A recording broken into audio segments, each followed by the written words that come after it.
January 8th, Kilda Hills Board of Commissioners meeting. I'd like to call our meeting to order. We will move right into the Pledge of Allegiance. If you would please join us and rise for the Pledge of Allegiance.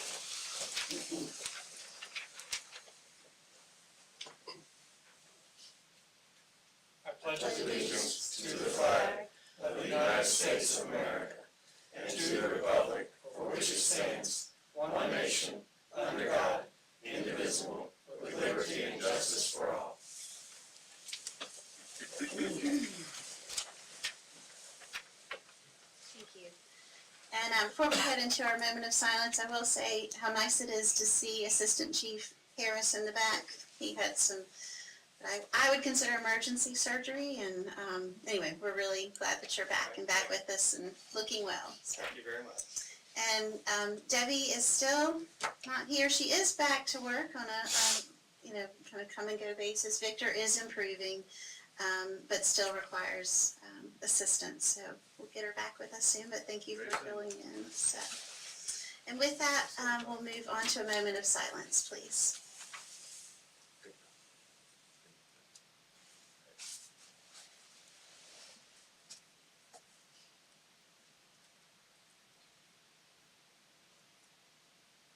Thank you. Next up on the agenda is the agenda approval. So moved. Second. Okay. Right. Any discussion? All those in favor, please signify by saying aye. Aye. Any opposed? Thank you. Okay, we'll move into the first time set aside this evening for public comment. This is an opportunity for anyone that's with us to speak on any topic of their choosing. We had a sign-up sheet. I don't believe anyone signed up, which is not a problem. If you still would like to speak, you can just raise your hand and we'll call from the floor. We do ask you to try to keep your comments to 3 minutes if you're speaking as an individual, or 5 minutes if you're speaking on behalf of a group. So, is there anyone that wishes to speak at this public comment time? Anyone? Okay. There will be another time set aside at the end of the agenda if you've changed your mind or would like to speak then. So we'll just keep moving. Actually, we'll jump all the way down then to new business. We have 2 items under new business this evening. The first item is the preliminary plat review and potential approval of Saga Construction Development, the proposed Water Oak Subdivision. This is for 70 residential lots, open space, sound access, and associated improvements on the Morrison Tract parcel. This is located at 1300 West 1st Street near the physical end of the road, immediately adjacent to the north boundary of the Wrightwood subdivision. This went to the planning board at their last meeting and has been moved on for the Board of Commissioners to review and take action. So I know we've got representatives here with the development, Mike Robinson, I guess engineer for the project, and then planning staff certainly can answer questions. But Mike, would you like to share anything first, or just be available for questions? How would you like to? Available for questions. I think it's pretty straightforward. I think it'll be a nice project at the end of the day. We've got Andy Deal here with us tonight. He's going to do stormwater management on the project. He's well down the road on that. The project does require a state stormwater permit, and so we're working on that. We've gotten a good jump on. When we submitted the subdivision originally, we went ahead and pre-submitted some of the roadway plans to try to get a jump on that. We wanted to make sure the staff was comfortable with where we were at as far as the roadways and the sidewalks and everything else. So we're well down the road with that. We've also tested the water system, remarkable amount of pressure and flow on the system back there. So that's very positive. And I guess after this, assuming this gets approved at this point, I guess the next step is to come back with detailed engineering of the roadway, the water and the sewer infrastructure, and start with the roads committee. So questions for Mike or staff? I have a question.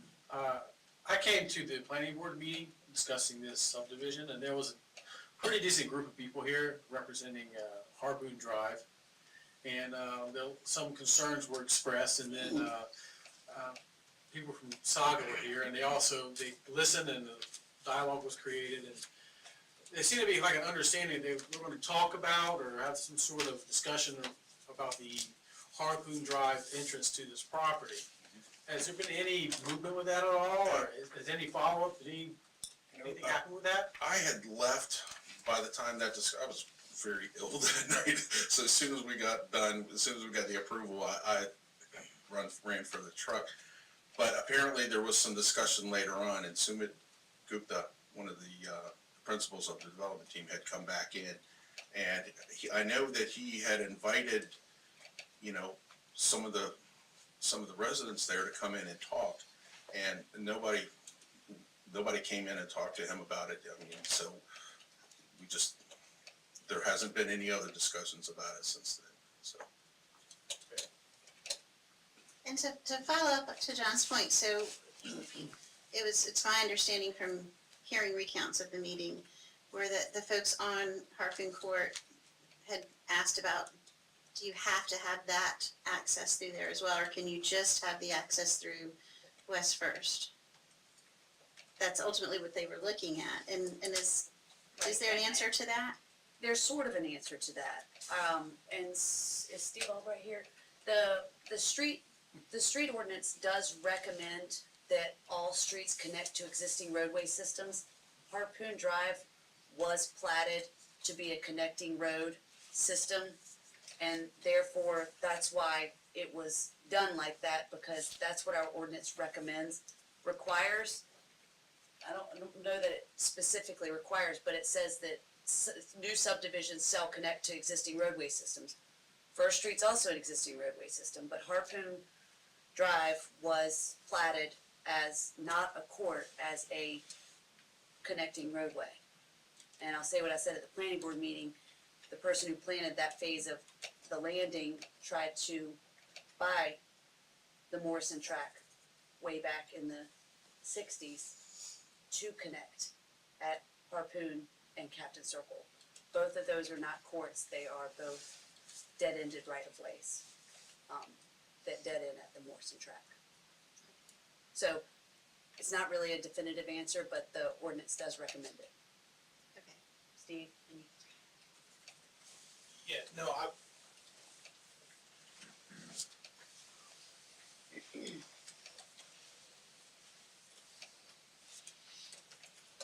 would agree with everything that Meredith said. The existing right-of-way there goes a straight 50-foot right-of-way right to the property line. There's no cul-de-sac bulb. It's not like some other little cul-de-sacs in that landing that were terminated. So I would agree that when it was planned to be a through connector to that track. But do they have to? That's And when the right.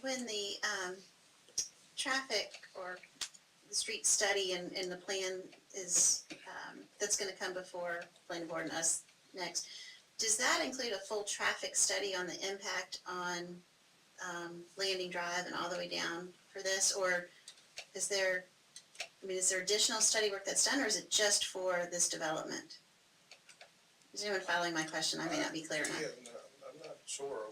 We've never gone through the roads process. I'm not sure what public services is gonna be looking for. Yeah, no, for something like this, we haven't, I don't think we envisioned a traffic study. I'm only aware of traffic studies when a potential, when Lowe's was done and had to add the signal light at Landing, there was a pretty extensive survey done to look at that and number of lanes, but I'm not aware of anything that we would require for this. And just to add, the process after the preliminary plat is done is that the street plan will go to the street subcommittee and then come to the Board of Commissioners, where the Board of Commissioners will grant a private developer the right to develop public rights-of-way. Once those public rights-of-way are developed, then a final plat will be approved, and it can be approved in phases at only the planning board level. The final plat will not come back to the Board of Commissioners unless it deviates from the preliminary plat, of which they'll have to come back for a full review.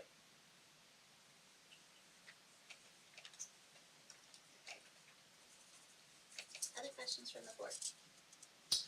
I have a question for the first responders that are here. Like, how does the fire department and the police department, how valuable is that Harpoon Drive access to that subdivision? Is this something that we really need to have so we can get, to respond to emergencies quicker?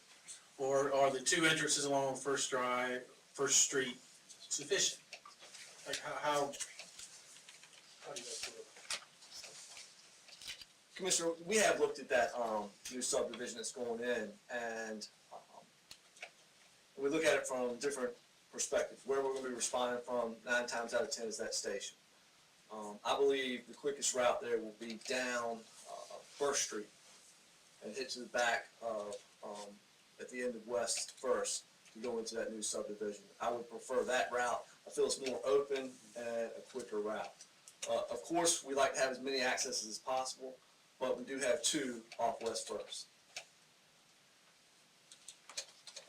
And I'd just say from a police department's standpoint, the practicality of having, if we're northbound on the bypass and we get a call, seconds sometimes matter. So having that landing and Harpoon access would obviously get us there quicker, so from a practical standpoint.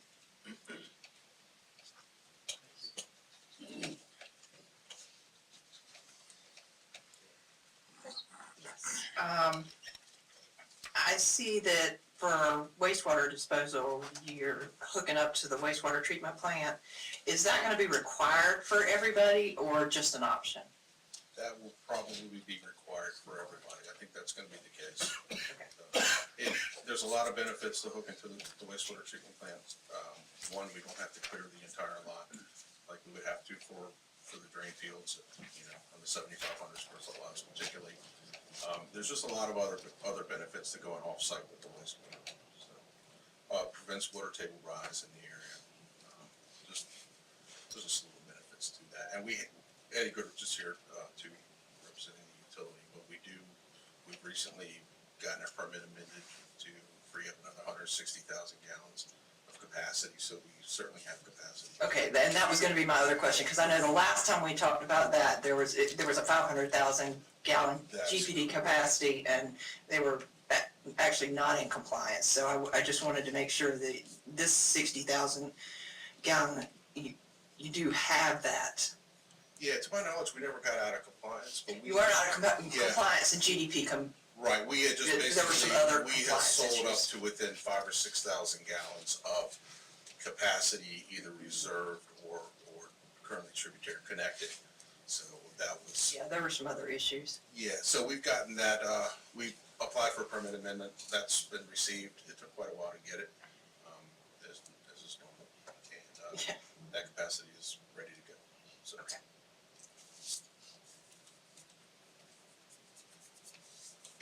Other questions?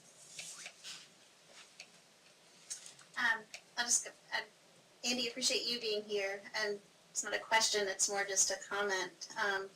And I know, Mr. Gupta, you were at the meeting, but we had a public forum back in October, and I would say probably 2/3 of the folks that were there were people that live in the surrounding area, and their biggest concern was the stormwater runoff. And, to make sure that this new subdivision is gonna be able to contain the stormwater for that. So I just figured since you're here, I'd take the time to reiterate that, because that's what we would hear most from citizens of the biggest concern. The second is the traffic and the impact of that, but I think the greatest concern is, if you start building up, what's gonna happen to properties that. And, excuse me,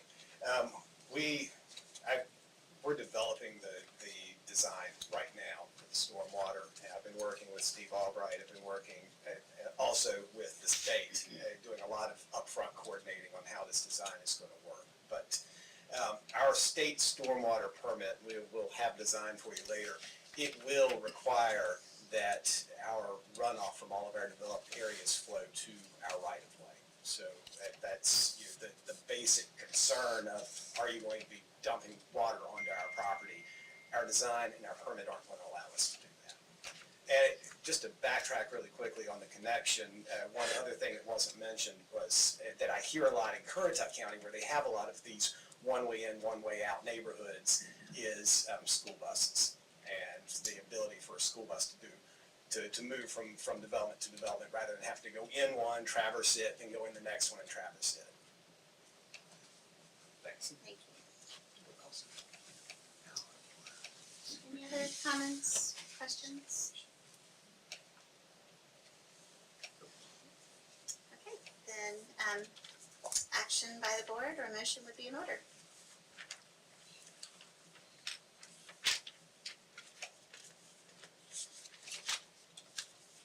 Anyone Take the motion? Or discuss what they want to do? I'll make the motion. Okay, I'll make the motion that the board approve the preliminary plat review and potential approval for Saga construction and development, proposed water road subdivision, 70 residential lots, open space, excuse me, sound access and associated improvements, forest and tract parcel 00404590, 1300 West First Street, near the physical end of the road, immediately adjacent to the northern boundary, Wrightwoods subdivision, etc. okay, the motion to approve the plat has been presented. Is there a second? I will second it. Discussion?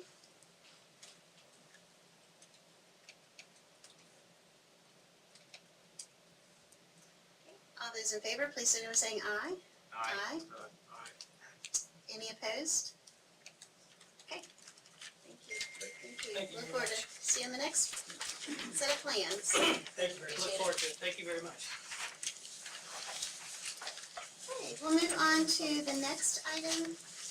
This is item number 2. We have several appointments this evening. The first appointment, actually appointments, are to the planning board. We have 2 appointments. Eddie Valdiviezo's term expires this month. Welcome, Eddie. He has expressed a desire to be reappointed for another term. And then Commissioner Winley, with his election to the Board of Commissioners, submitted his resignation, so we have his seat to fill as well. I know we received, I guess, prior to the packet, we had received applications to review. And I'm happy that there was at least 4 specifically for this, which was nice. We had gone through a period of time with not having applications, so it was nice to see folks having an interest. And obviously, we can't appoint all 4, so if you're not appointed, it's great that you can keep your application on file for those who did submit, so we have an opportunity to still have applicants in the future. So with that, I'll turn it over for discussion for those 2 appointments to the planning board.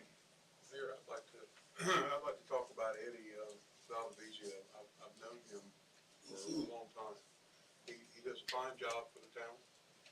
He is always consistent in his thought process as far as doing what is best for the town. I would like to make a motion to reappoint Eddie as a planning board member. And just do the one person, then we can discuss everybody else. Absolutely. Okay, so there's a motion on the floor to reappoint Eddie Valdiviezo to the planning board. I'll second. Okay, any other discussion?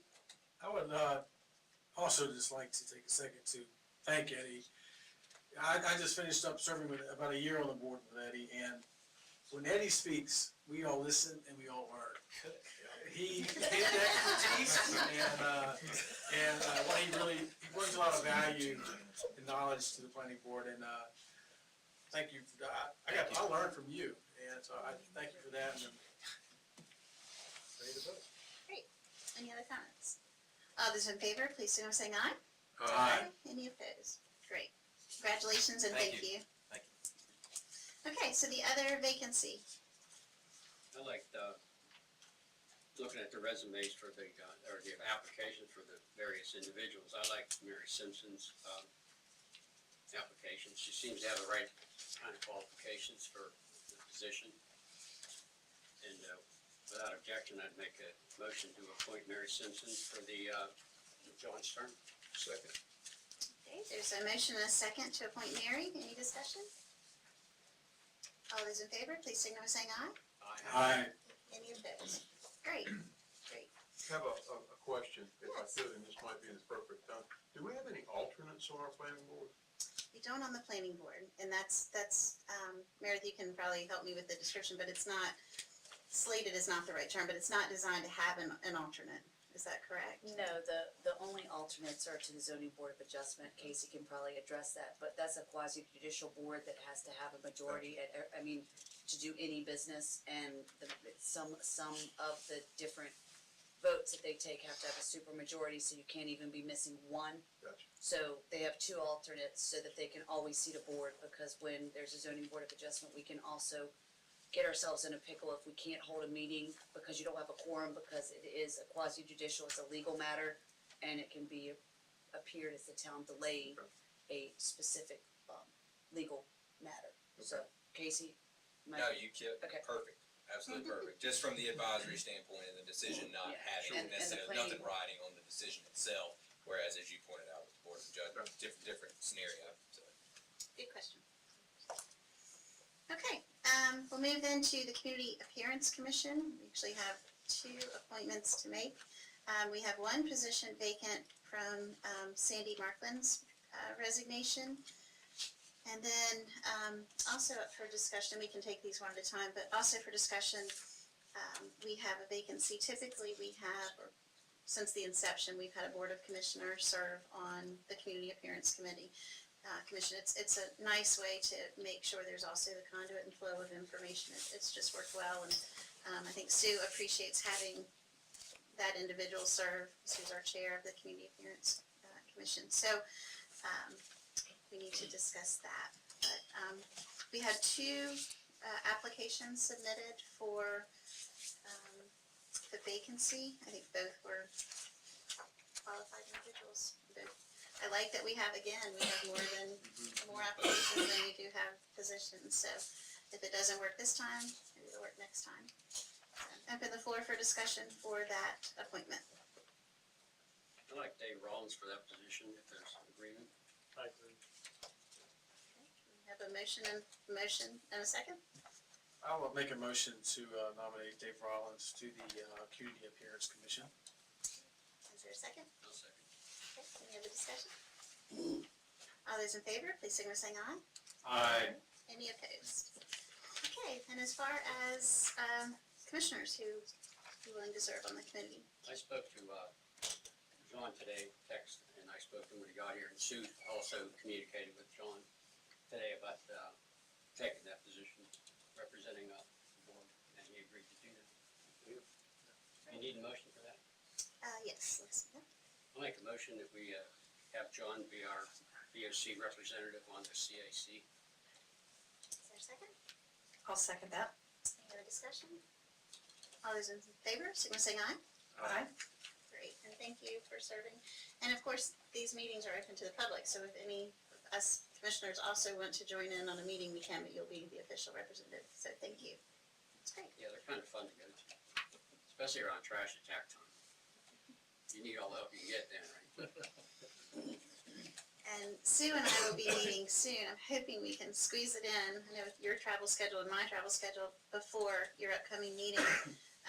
We were supposed to meet and then the weather moved in, but to discuss some of the suggestions that were put forth from the whole plastic bag ban repeal. And, you know, do we form an ad hoc committee to that, to look at that? Where we're getting inviting, because I don't know if they'll participate or not, other stakeholders from the other municipalities in the county, or is this some of these initiatives funneled under the work that the CAC does? So Sue and I are going to have a meeting to discuss that, and then bring it to the committee to see where we go. So it's kind of what's in the works. Okay, still under appointments, we have one more. This is to the Historic Landmarks Commission. I think this one we only had one applicant, if I recall correctly. Yes, Christopher Stossner. I'd like to make a motion to appoint Christopher Stossner to the regular position on the Historic Landmarks Committee. Is there a second? Second. Any discussion? All those in favor, please signal by saying aye. Aye. Any opposed? Great. Thank you, and thanks Christopher for serving and putting in his application. Wonderful. All right, we'll move on then to Commissioner's agenda.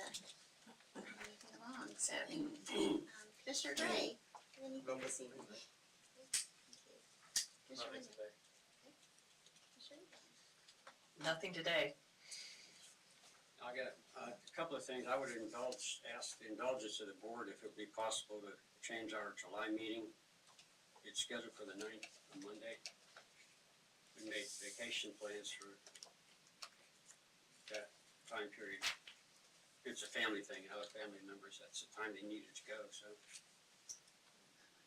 We'll be gone from the 7th until the 14th, I think. We have the full calendar. We only have one meeting scheduled in Right. July, correct? Right. Okay. So, And I'm sorry, when are you traveling we're leaving on the 7th, which is a Saturday. and returning? We'll be back the following Saturday or Sunday. If we moved it 1 week, do y'all know if that would work or no? To possibly the 16th? 16th would be fine with me. Just for, is that a problem, John? It's my birthday, I would love to. Well, it could be on a Wednesday. We could Oh, do the no, 18th. no, no, I'm just fine with that. I think there was a precedent set with one of the commissioners' birthday that they had cake, so. Wow. That Michael's making it. That's right, then we could have cake. Or seriously, we could go the 16th or the 18th. 16th. You sure? Okay. Maybe, how about the 18th? The reason I'm saying it is because we're coming back from Maine and you never know, from a day late. I might miss, I hate to reschedule a meeting and miss it. Wish your birthday. Is the 18th all right, or is that not? It's fine, either day's fine. Either way with me. How about the rest of y'all? As far as I know right this minute, it's a long time away. Hey, yeah. Yeah, well, because I'm like, am I gonna have to be in Raleigh? And that's exactly, Well, go ahead with tonight. we have that's fine. a ship in sometime then, but I'm Go not ahead sure with when the it'll Monday, be. that's fine. It could be the 16th though. You don't come, are you coming in the day before? We should be at home Saturday. Go ahead. Right, well, the other thing is, well, no, I mean, we could verify that those aren't the dates and then come back. It's not like we have to make that decision tonight. Okay. So do you guys mind? And can we do this by consensus? Like through, okay. So how about within the next day or so, we'll get it straight and then we'll Email. make a consensus and yes. Because if I'm not in Raleigh, I'm happy to do the 18th. And so you'll check your meeting schedule. Okay. I'm not sure they've set what my date goes. Oh, That okay, may be my only problem. okay. All right, well, we'll do some investigation, see what we can come up with, but right now we'll hold those two dates. It'll either be the 16th or the 18th. Great. Well, thank you so much for your indulgence. Absolutely. I do want to mention one other thing. You mentioned, what brought it up was you mentioned trash attack and the plastic bags. And I've asked several times with them at the store, both Food Line and Harris Teeter, I've asked whoever's checking me out, if people are asking for paper, and they said most of the people are asking for paper by far. And the last few times I've been there, they didn't even ask, they just gave me paper. But they sort of know me, especially at Harris Teeter, but they just went immediately to the paper bags, and I noticed them doing that with other people too. So maybe we made a dent in that situation, even though it's reversed on us. So I think that's good news. Good comment, thank you. Anything else tonight? Okay. We will move on to Mayor's agenda. I have 3 items that were in your packet, plus I have a few other items. The first item in your packet is about the committee appreciation reception. We've been doing this for the past several years, but for the new commissioners, if you weren't aware, typically in late February, it's not a specific date, but we like to do a reception for anyone that participates on any committee in the town. We invite them to the reception, and the commissioners host it. We've typically done it from 4 to 6. We've done it at Captain George's since we started it. It's worked really well there. About 5 or 6 years. Yeah, Bamboo takes really good care of us. And, so I'd like to discuss with the board about scheduling another one. Do that again this year if everyone's okay with it. We have that budgeted, so it's not a new expense. Great idea. Okay. I don't know if you had a chance to look at your calendars. I'll just throw out, and actually Ambos is here, so we've got, either the 21st of February or the 28th. Those happen to be Wednesday nights. It's not the only option, but bless you, if either of those may work, say the 4 to 6 time frame. Any thoughts on those dates? Are you everybody around? Down? They're okay with me. Okay. Any preference one over the other? Good either one.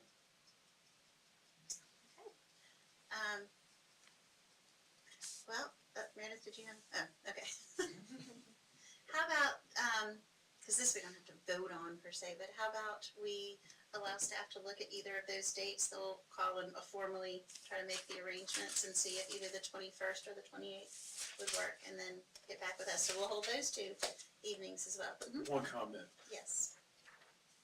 If an invitation is created, we specify if people can bring their families and kids and stuff. I think that'd be good if we could. Yeah, we typically have not done that, but I think and do you guys, what do you think? I mean, I don't know if anyone right here knows how many people already it is with it's just being the representative and the board members. Do you guys remember approximately how many? Approximately in the 30s. Total of We- 30? In the 30s, I think, between all the appendant boards.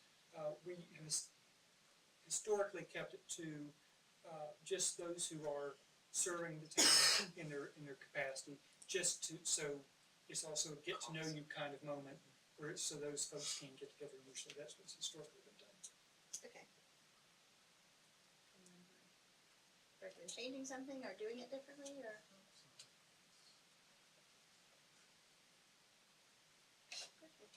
But I think specifying so people would know one way or the other. We'll figure that out. Okay. Okay. All right. So 21st or the 28th, then you guys can let us know. Great. Thank you. All right. The next item is the fully accessible beach access in honor of former Commissioner Bill Pitt.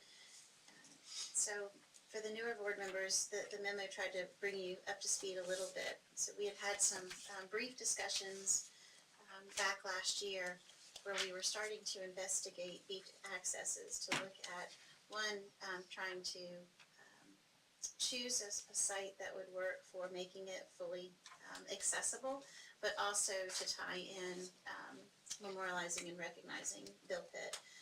Bill was a phenomenal commissioner for many years, and then actually several of us had the pleasure of working with him, and he came back to fill an unexpired term that we had a vacancy. And he also, in my opinion, is kind of the father of beach nourishment for Kittlewood Hills, with just how much he advocated and how hard he worked. Unfortunately, he was not here to see the project finished, but he's certainly watching from above. So I think it would be a great thing to name an access. We have had some civic groups that he was affiliated with express interest in also participating. One of those, which is the Rotary Club you're a member of, North Banks Rotary offer grant funds to help support not only recognizing Bill because he was a Rotarian with the club, but also really supportive of the plans of the accessibility. So preliminary studies were done which showed that one of the accesses we were originally looking at, which was Hayman, really wasn't suitable. Hayman would have been nice because it was in the nourished area, but when you look at all the other supports and what's needed, it really just didn't make great sense. But Ocean Bay Boulevard, through the research, really is kind of the ideal place to do this. And what this eventually would entail would be mats that go out. Some are kind of semi-permanent, so you can get access to the beach, but then additional mats can be laid out so you could have access ideally all the way down to the water. So when you say fully accessible, it's not just to enjoy the beach, but actually all the way down, and then supported chairs and equipment. So what I'd like to see, if the board's willing tonight, is to go ahead and gain agreement to name that access in honor of Bill, and then we'll keep working on the quotes to then, in phases, implement the fully accessible access. Any questions with all that?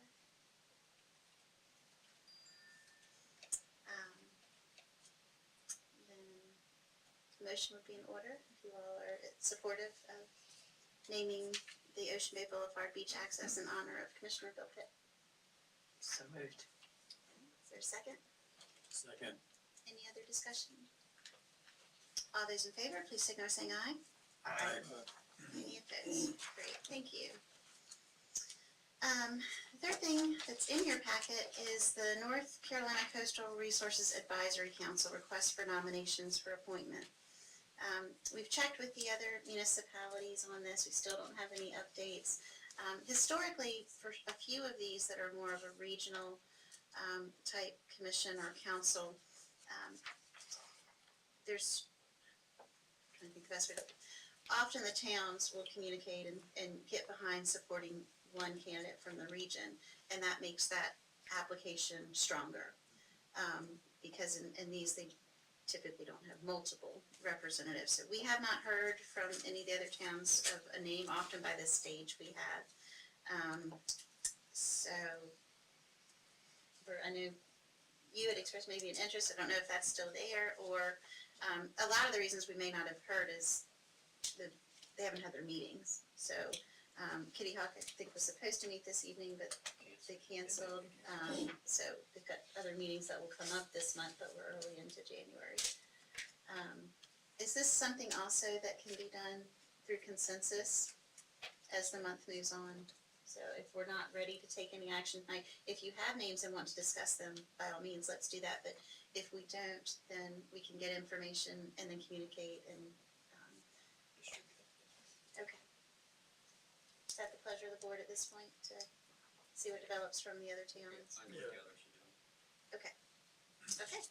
So we won't take action tonight on this. Just a couple of other things. These items are not in your packet, but I did want to address them. So first is just an update with offshore drilling. And I'm sure by now you've heard the really disparaging news about the movement with the leases moving forward.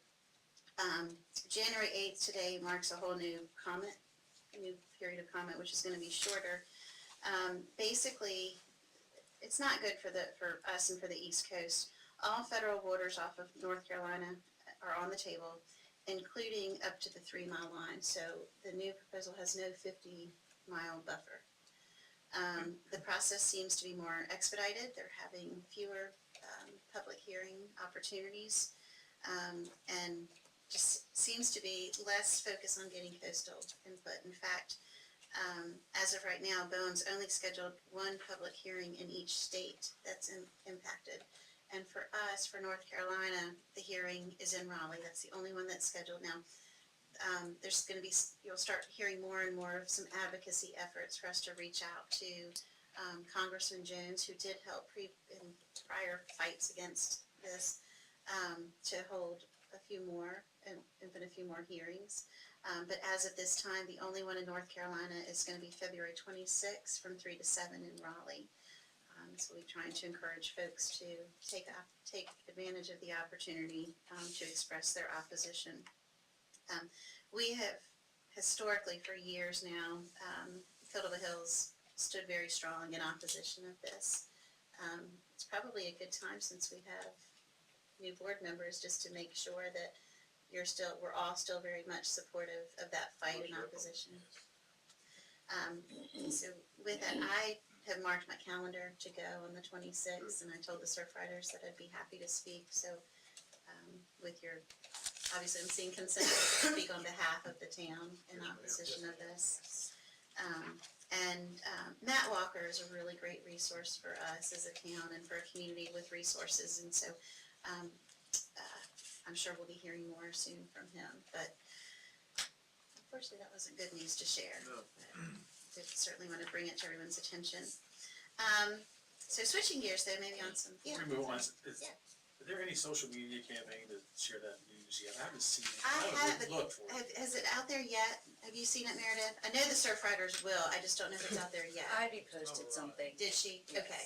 Ivy Ingram, and that's a lot of her. but I don't know that it was an official post or just starting to get the word out. I can't remember if it was something that had an attachment or if it was just her And I'll see what I can get from Matt and share it with the town, with clerks, and see what we can help get out, push out as well. So, thanks for social media. Okay. Switching gears, if it's okay then, though, where I feel like our advocacy did pay off, was the North Carolina Insurance Commissioner, Causey, did deny the homeowner's rate filing. So that was good news. They received over 9,000 comments from North Carolinians, which I think really played into him making his decision. So what happens now is a hearing is set. That hearing's been set for July 23rd of 18. You know, unless they come up with some negotiated agreement between now and then. Just from some history, back in 2014, this kind of same scenario occurred. The end result was a no change, but in 2012,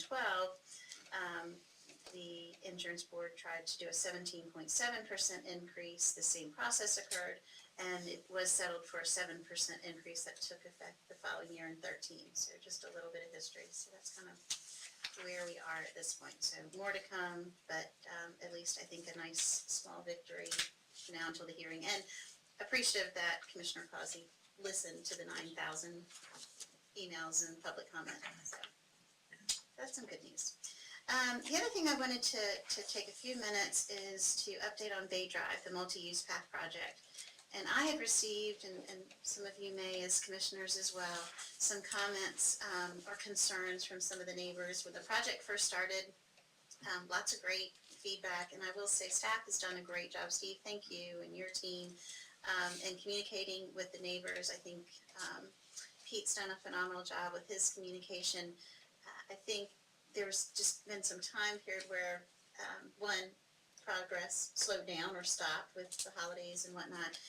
Pete shared an email, or Mary shared an email with some correspondence between Pete, our engineer, and Steve, and just, I think, really a great email explaining what's happening on Bay Drive with the construction. And it would take a long time for me to read all of this.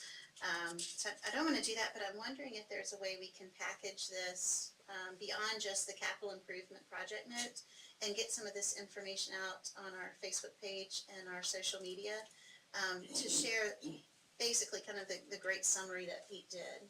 And what he explained were where some of the challenges were with the project, which one created some time delays, or two, where there was an equipment challenge, which created the bumpiness or the unevenness in the road.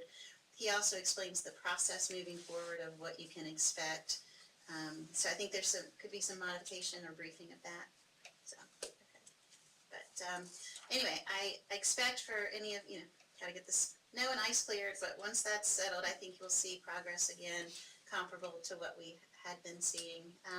And there's no indication whatsoever that we're not gonna meet the timeline that was originally set forth for this project. So, but for anyone that listens to this or watches this later, just look to the town's web page or social media page for the full kind of explanation of all this. Whew, I think that's it. That is it for me. So, all right, we'll move over to town manager's agenda. Nothing tonight. Thank you. Town attorney's agenda. Briefly, Mayor, November 15th, 2017 meeting, that was the meeting where a public hearing was held. The proposed amendment was to Chapter 153, our zoning ordinance, as it related to workforce housing. And what we did there was we provided this clarity that, okay, we've got this workforce site.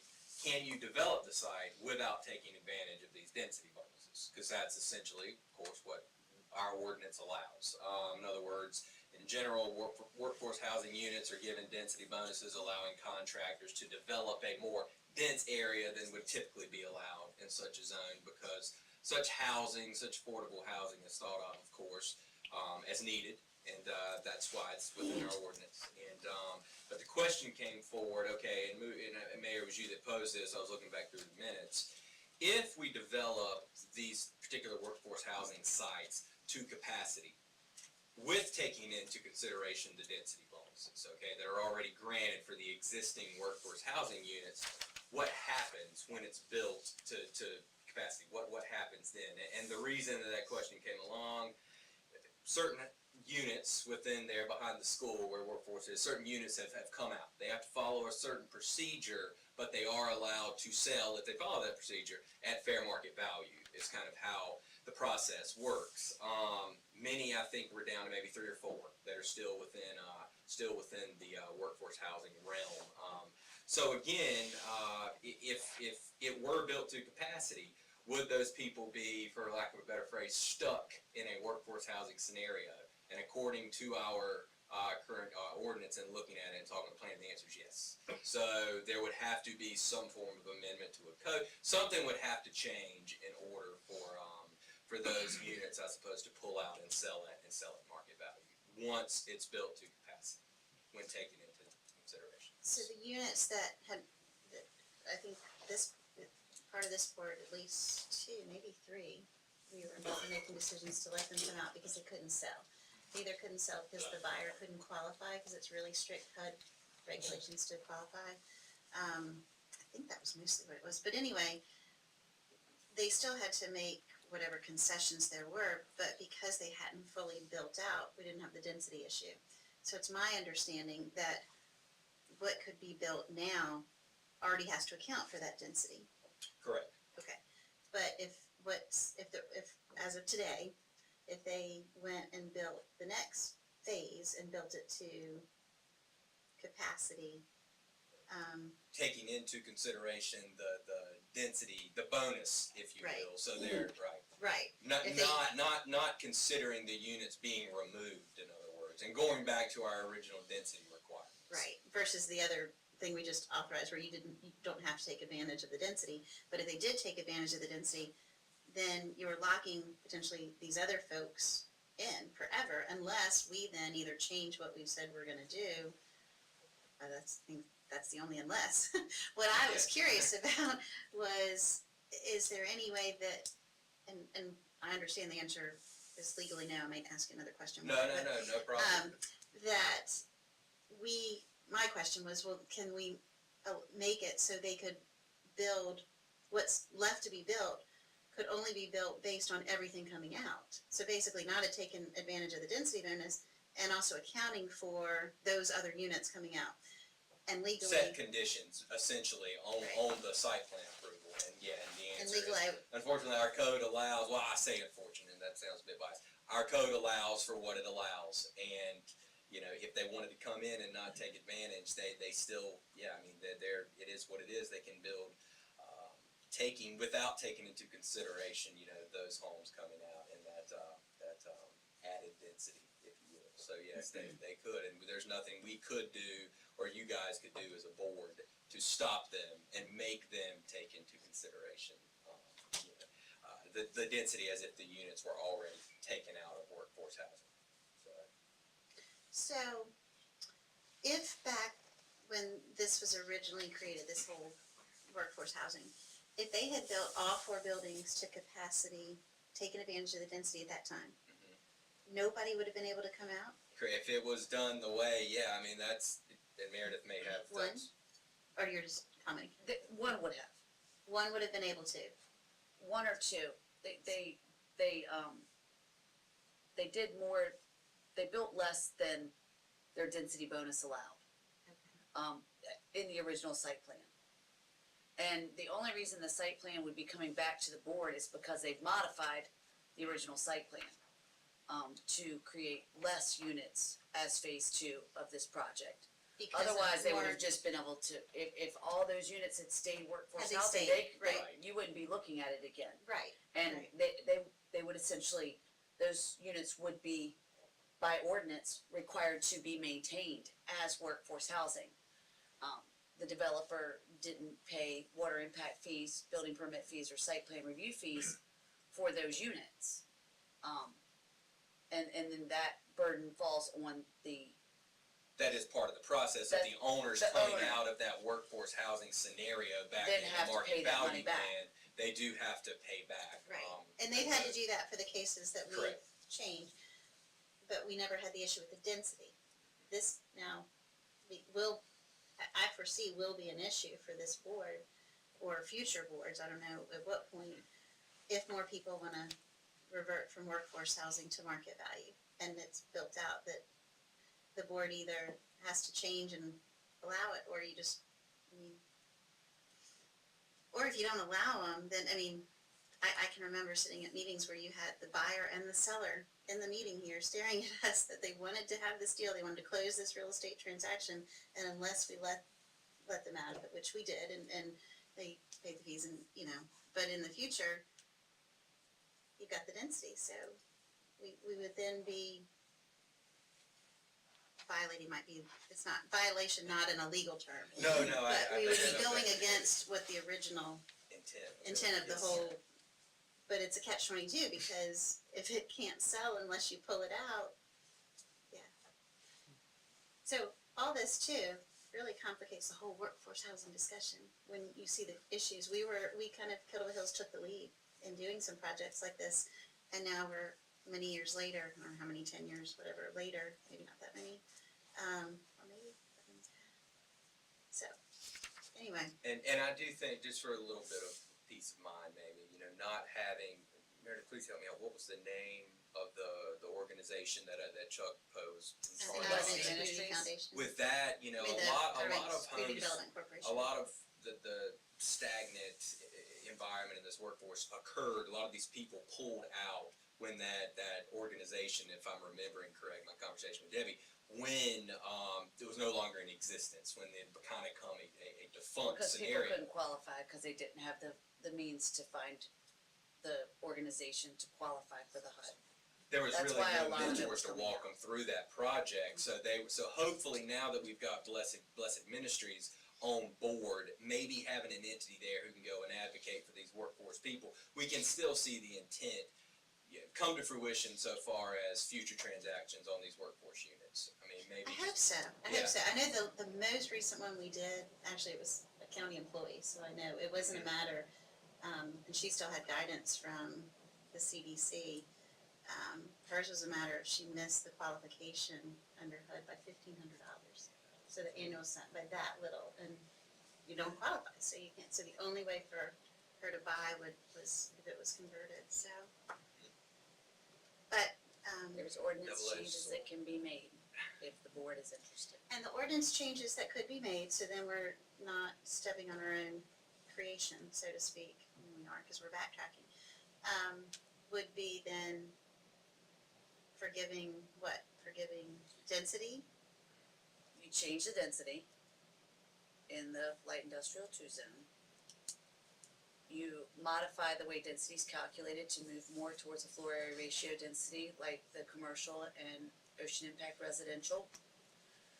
You do not allow future density bonuses. The only benefit for workforce housing would be that you don't pay the site plan, building permit, and water fees, but there are no density bonuses, so you don't create that, so that whenever anybody wants to come out, you're not creating nonconformities in your zoning ordinance. It doesn't fix the situation you have. If you change your ordinance to that, this then becomes nonconforming, and it's nonconforming.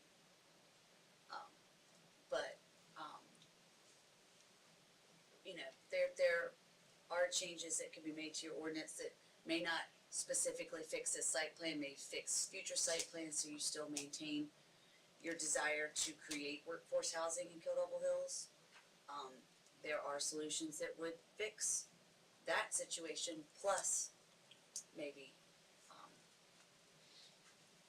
complete your desire to offer workforce housing.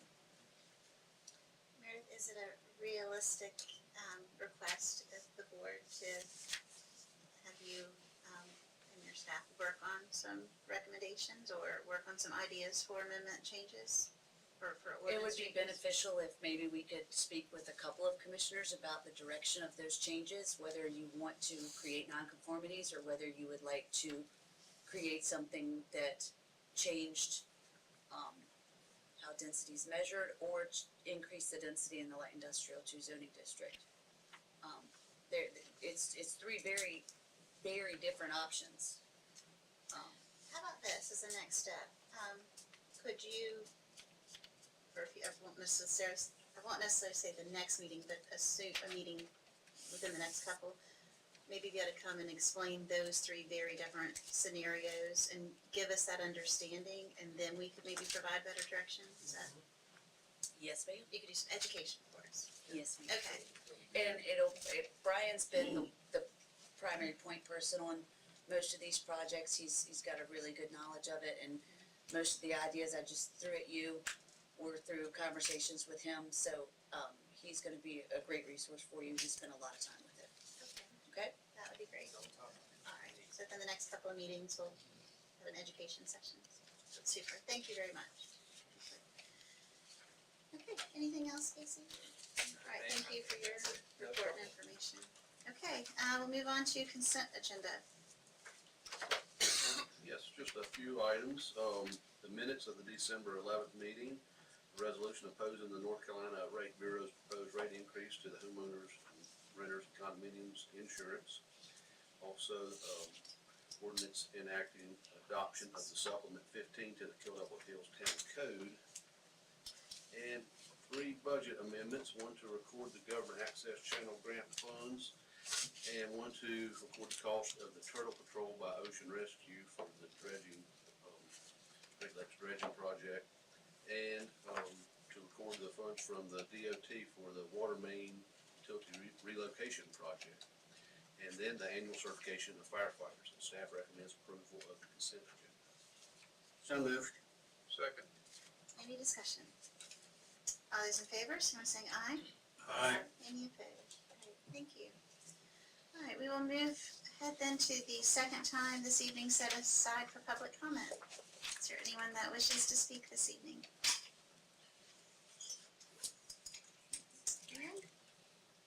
Okay. Anything else from the board? I got one quick thing. I got an email from Mary today that told me that this morning the county board approved my assignment to the tourism board. Yes, I was happy to see that email as well, so thank you. Event. Yes, that's wonderful. Yeah, that's right. Great, and thank you for continuing to serve for us. I enjoy it. All right, well, if nothing else, then we'll take a motion to adjourn. Second. Any other discussion? All those in favor, aye? Aye. Any opposed? Great. Thank you. Thanks for joining us tonight. Be careful going home, please. Thanks, everybody.